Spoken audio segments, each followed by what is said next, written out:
Hello guys, welcome back to my channel. Baik, di sebelah sini ada salah satu produk yang jadi produk percontohan lah. Ya, kali ini saya akan berbagi strategi untuk menaikkan penjualan kita nih, produk kita. Baik, yang paling awal menurut saya adalah penetapan tujuan. Nah, tujuan ini penting karena ini menjadi semacam alur berpikir kita ataupun fondasi awal lah kayak tadi ya kan, sebelum kita melakukan strategi selanjutnya. Baik, yang pertama adalah kenali target market. Nah, tujuan kita adalah untuk mempromosikan produk ini agar peningkatan semakin meningkat. Kenali target market adalah hal yang paling penting ya kan.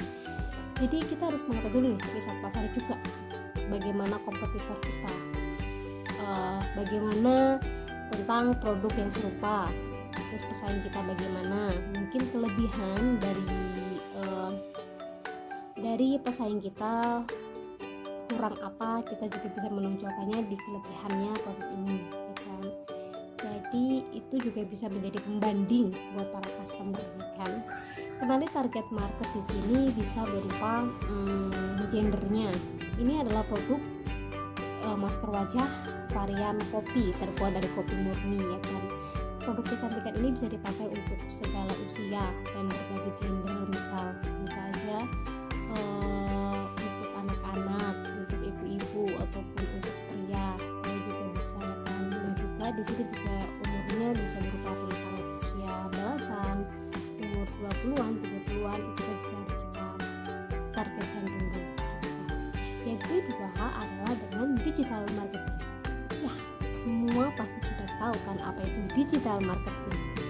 Apalagi di dunia digital ini, apapun bisa dapat kita lakukan gitu ya kan. Misal berjualan juga bisa dengan menggunakan internet marketplace, itu semacam sistem digital kan ya. Dalam marketplace sendiri juga ada beberapa pilihan di Indonesia, juga kita dapat menggunakan sosial media misalnya seperti Instagram, TikTok, Twitter, atau bahkan pakai WhatsApp ya kan, bisa pakai broadcasting. Nah itu, jadi untuk pemilihannya sendiri kita harus sesuaikan juga. Misal kita menggunakan Instagram, untuk konten Instagram sendiri kita harus bagaimana ya kan.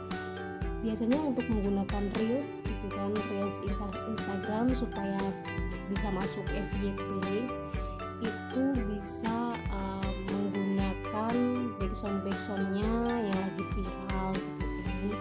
Terus kalau misalnya menggunakan TikTok agar lebih up gitu konten kita, bisa menggunakan hashtag mungkin di captionnya juga ada. Misalnya kita mau ke YouTube terus ada penambahan thumbnail atau penggunaan short di YouTube-nya kan, short story-nya di YouTube. Jadi kita untuk pemilihan medianya juga harus dipilih juga gitu kan, dan ada berbagai tipsnya dan triknya agar caranya bisa lebih up di sosial media tersebut. Dan juga kalau misal kita nih mau memprodukkan ini untuk anak muda, mungkin bisa menggunakan ke TikTok atau Instagram karena itu jangkauannya lebih banyak untuk anak muda. Jadi menurut saya pemilihan medianya juga kontennya itu akan berbeda di tiap-tiap media yang kita pilih gitu. Terus yang ketiga ada caranya lagi, yaitu memanfaatkan influencer. Nah, pemilihan influencer di sini juga sangat penting.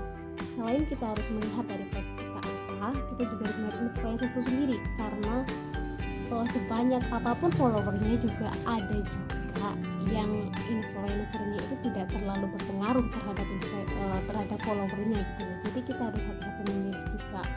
Misal kita kan ini udah produk kecantikan ya kan, misal kita mau mengaruh kepada anak muda, mungkin kita dapat memilih influencer yang followernya dan pengaruhnya ke anak muda itu kuat.